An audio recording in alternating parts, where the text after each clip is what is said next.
Hey everybody, welcome back to our neck of the woods. I need some help real quick. This is not a YouTube short, but I want to see what everyone's suggestion is.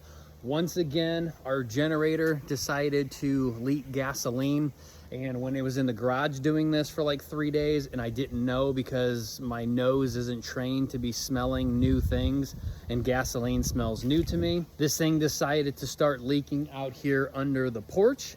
And Erin comes into the house and she goes, "Scott, that stain that you use for the basement stinks." So I go in there because it didn't stink when I was doing the basement vault, which you guys will be seeing in a video shortly. But I go in, the entire house absolutely reeks.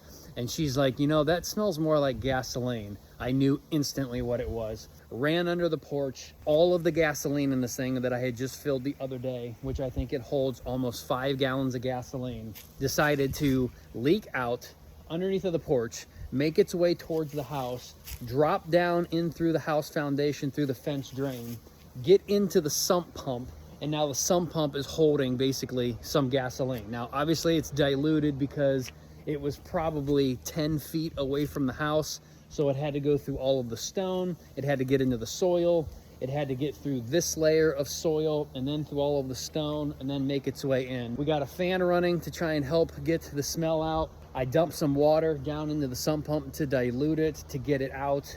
And then right now I've got the garden hose running and some Dawn dish soap, basically where the generator was sitting, right about there, and was leaking out. I've got the garden hose just dumping water on it. So we're basically just diluting that 5 gallons down, or 4 gallons, however much was left in the generator, diluting it down as much as possible.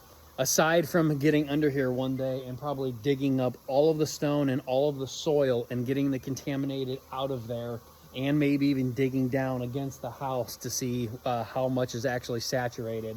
Anybody have any other suggestions of what to do? Again, besides just helping get the smell out, the fumes, and whatever else anybody can think of. Let me know in the comments down below.